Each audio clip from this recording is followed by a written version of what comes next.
بەڵام وەکو فراکسیۆنی سەوسێمە ئاگداری ئەم بابەتە نیمان کە ئەم ڕاوێژ کرابێت کە لە پارێزگای دۆک و لەگەڵ ئەنجومەنی پارێزگا بەڵام ئەمە قورسایك زۆر گەورەیە دەخاتە سەرستۆی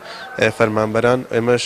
ڕاستی گلەی ئەوەمان هەیە لە هەموو دنیایەکی شوایە حقوق و التیزامات هەیە ئەگەر حقوقە بدرێت دەبێت التیزاماتش پێ بکرێت بەڵام لە کوردستاندا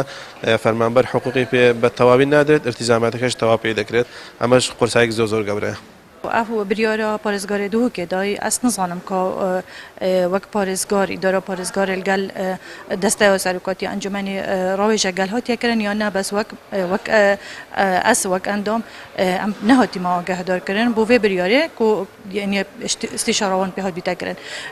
Ew biryarê hatiye dan rast e heqê parêzgarî ye rêkxistinekê bexîte îdara xwe ya mihellî da sinûrê parêzgeha dihûkê da bû rêkxistina karê wî bû التزاما دوام بگیری دوام بهت کردن بس امش بینه کن کو هر فرمانبره کی هر مجخوره کی وقت حقی درسته تا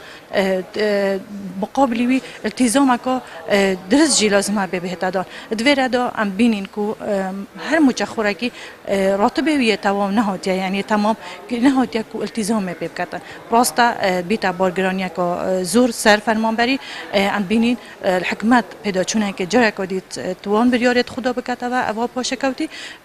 موچوان درست هی بداته پاشکوتی وان بکته و کی اکد بجیتن خطوه اوی پاشکوتی بو فرمانبری بزورین تا و دابشتن التزام درست دوام خدا بکتن و بشتن خدمت خوشی و یا حوالاتی و یا ملت خوب بکته.